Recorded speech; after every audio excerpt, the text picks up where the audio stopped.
Praise the Lord to everyone. May the God bless you all. So today, after a long time, we coming together to learn something with the Word of God.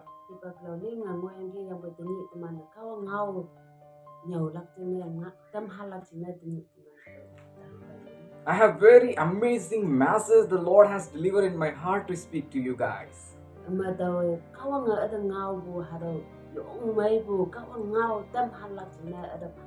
God put burden in my heart to teach new couples, to the married persons, those who are in the ministry, those who are to the younger age. God put the burden in my heart to teach them.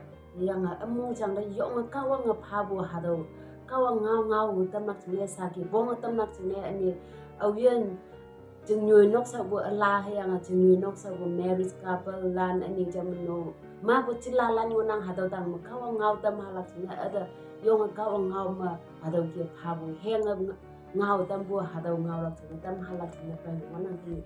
And I believe that God grace may transform our life today. Ni taw mong ham tay nang hadaw ngaw kaya mo lan mong chang la sak la se hayang hadaw ngaw kaya mo lan mong chang chele tam class taw atun la ka tay.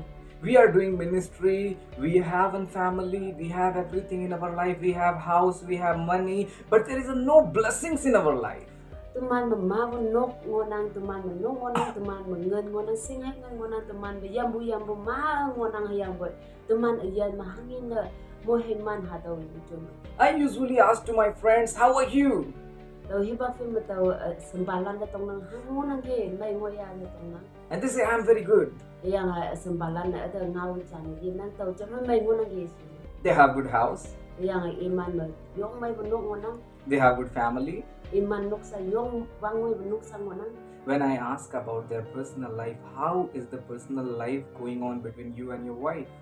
Yang boy taw ni cha tong naman nang nok salana yang nang sekolah ke nang hangka kem nang gi se taw ni cha na tong wa yui na tong Taiwan da yong iman tu da ni. How your personal life going with your kids, with your children?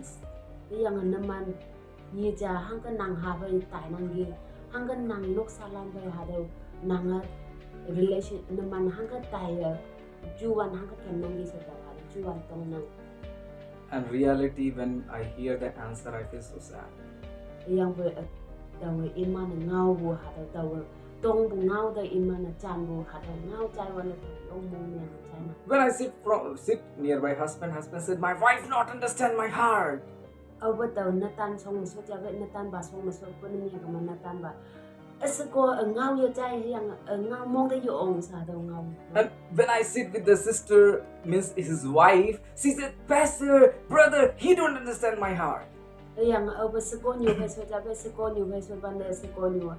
Oh, jay now nyu jay sin yang ha daw ki inang natan ngaw ya chai yang ia taw dei bu ki inang sa daw ki pastor sin yang ha daw ki ngaw bu. When I sit with the kids and I ask, they say that my father is not hearing me. Yang over taw hayam lan pa so jabe hayam lan pa so ku hebang ma anyu palan ngaw ya chai taw hangi I ha taw taw ngaw ki iman ni ngo sa taw hayam lan ha. Parents saying my kids are not hearing me. Yang anyu palan jam halaman ngaw ya chai Many people say I'm doing ministry from long time, but now I'm not able to see any fruits in my ministry, and they're disappointed, but they are doing ministry. Yang ma buka tala ng ministry taw kawang sa usan bud tu chong mo yong nang gi taw kawang tu chong mo yong nang gi shi bu mang ada ngaw nang hiyang bud adaw tu chong mo hango alik lik bu yanang hango chalon bu yanang tinyi de moy se taw hadaw ki ministry taw tu chong kawang tu chong mo yong ya bu alik yanang sa daw ki buka tala ma bu ada ngaw nang. So God has put some topic in my heart that we will learn slowly this month. Taw chừng na kawang ada hadaw ngaw tam halak chừng na among chang le hiyang bu tinyi hadaw le kyang at man cha be ma cha se man singa ta lak chai ta. Family, Nok sa ta. ministry, Yang kawang so san tu chong. and the relationship between family, with the kids and with the parents. Yang chai cha da dai shin bu nok sa ka me yang hayam pa me yang new hai pa sekon na tan pa ma hang ka tu mana sin na tu mana mong jang dai kan bu tu man hang ngola ka relationship. And how to know God's plan? yang hang ka kawang mong bu hado kawang ya ta ma ka ken lak All people are preaching, all people are teaching, but nothing is being changed. ni tàu ma ni nang ma bu ka ta la na nhiều nang ni cô nhiều ba la na nhiều nang ngao bu hang con kum bu ma hado ki mo ya bu lai chai bu yin ni bu hado So I was deeply thinking in my heart, yang tàu chừng na tàu ma bu mong chang bai ong hado du ta yang ki hang ki bu ki pa everyone have a desire in their heart to be changed something. mu lan na hado ki yu mong bu hado lai chai hu bu yu ya no lai chai hu bu mong chang lai chai hu bu mu lan bu ngon nang And everyone preaching and teaching that people may be changed. yang mu lan na nhiều nang kata lam cha kata hado lan na lai chai nok siang kata lai chai lap lai chai ge si bu mu lan na nhiều nang ku nhiều ba nang In this whole world, people want to change people.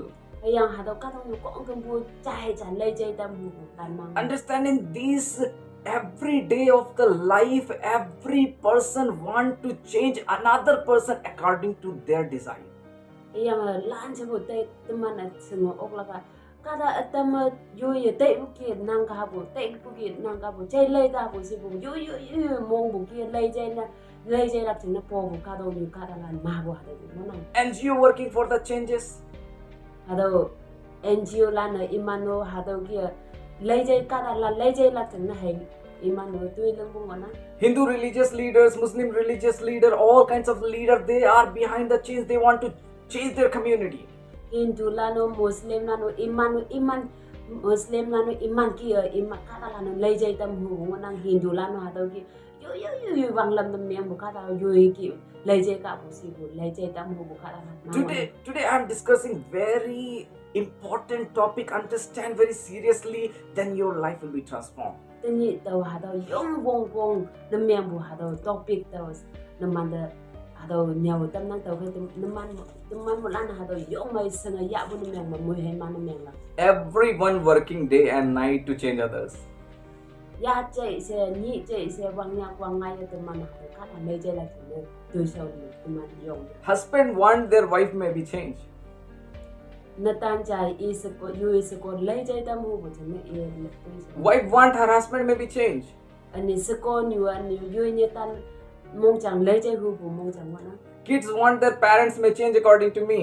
ani hayam la na jam no in yu e pa la na tu man na mong bu ki ngo ha bu shi bu hayam la no Parents want to change kids according to them. yang noksa nyu pa la na jam hayam la na iman na te bu ki ngo ha bu shi I want to tell you, my dear brother and sister, tau kai tau ha do ni man change. Everywhere people want to change. lai jai hu ka lai jai se kan phi man lai jai kai shi bu ka la Everywhere. kan phi man gon nan lai jai kan Do you know the difference between change and transformation are entirely different? tau kai tu man sing ya la gon nan lai jai tam bu hai jai lai bu ha da transformation no jai lai bu hai lai jai tam bu ha da yu gon nan And truly I want to say that, my dear brother and sister, this whole world is behind to bring change according to their heart and mind to the another person. ka dong ni kong gambu sa ji yu ye te bu ki ka ha da ap hai vui bo lan na tau te bu ki vui ka ha bu se cham ba lan no yu ye mo bu ki yu te bu ki lai jai tam hu bu ka da lan ma bu te ni bu ka dong ni ma ngo na And today I want to tell you what's God principle. tau ga te ni tau hangi ba ka wang ma mong bu ki hangi ba ta ngao ma ka wang ngao bu ha da ngao akian yu hangi shi tau The God's principle is not to bring change, ado ka wang akian yu ma ka wang hangi ngao bu te mana lai jai bu akian yu na ia lai jai tam lak ti ne ngao bu but to bring transformation. lai jai tam lak ti na ji ba jai lai tam lak ti ne hado jai lai tam lak ti ne jai lai jai bu hado transformation hado lai jai bu hado mo The meaning of transformation, hado transformation hado meaning hangi si the transformation meaning is the act of process to change completely something. hado lan jai lai jai tam bu lan ju vet pan sa ji ia lai jai de ki shi bu hado lai jai bu tok pe de lai lak yang bu sa ji baka hado lanjut cháu sẽ lấy dây bu hado de It means totally transformed, totally new. saji yen Allah na menga saji dây lấy bu saji dawa saji yen Allah na cháu sẽ lấy dây bu hado mana God wants to bring transformation daw he kawang hado lấy dây bu hado ya bu in our family, teman nok same in our life, teman yen me in our ministry. yang teman kawang ka same Basic of the Christian life, first topic is transformation. daw he teman na keng nyu ma kawang ngao bo teman lấy dây dam na And do you know what God speak about the transformation? daw he teman na tung ba hangi ba kawang na teman lấy dây This is not a change which comes in the mind. teman hado lấy dây bu hado dây lấy bu teman da hado chú dậy một bay ra kia chứ This is the thing which comes in your heart. hado lấy dây bu nang yen lan chứ dây lấy tâm bu hado mong chẳng một bay ra Do you want your family may transform? nang nok sa nang lấy dây tâm hu ya Write down one Bible verse in your diaries or whatever you are using now. nang opuna me gam diary mo lai mo nyan bu ok la Matthew chapter 7 verse 12 we are going to read now. Matthew apong nhip alin tan i ma hado nyan mo na hado i ra So my wife is going to read for you. Matthew chapter 7 verse 12. Matthew apong nhip alin tan i ma hado ki nyan mo na kadalan ne numan ne ya hu bu hang yin numan te leng lak ne tam hu nang iman deu leng tam do hang ching ne ngao keng hiang ai hi palan ngao hado mo nang It is said that therefore whatever you want the man do to you. hangi kadalan ne ngao ya hu bu ngo ni hang hi yin numan te leng tam hu nang ki hado kong ko ba kada do leng tam do chi mo nang Do also to them. yang iman chen no leng tam do chi mo nang It means that if you want that someone may love you, first you love to them. tàu đi lấy ở kia tàu mà hà tàu đi lấy bữa mẹ cầm mà nàng cái cá đó là leng ở tây bữa mẹ mà nàng im man thôi hà tàu kia lần người tâm đó anh nàng im man thôi hà tàu kia cần đầu xí bữa If you want that someone will do something for you as you thinking, first you do to them. nàng chính là hà tàu cá đó chả chính là tuy mày lần tâm cả bùi sen nàng ở tây bữa mẹ cầm mà văng là hà tàu cá đó nàng văng là tuy mày nàng People want to bring change in the others people's life. teman kat dalan ba lấy dây tâm hu biang Whole world is preaching. lan chúng kat ông nhiều tâm biang But what about their life when no one watching them? mà hà tàu kat dalan na hang ki bu au wu yin nang bu hi pang me yui sang bu hi pang me iman ya hang ki mo nang ki So first principle to be have blessed life is tàu hay ở wang pa ở kia nữa na teman mu he man bu yin transform ourselves. tàu hay ở wang na teman yin chơi lấy tâm What you expecting that people may do for you? nàng hang ni kat dalan cham mà hà tàu ở chính là hà tàu tuy me cha lam cha hà tàu kat dalan tàu lak san nang hang ke iman dan mohon nang ki First you do to them.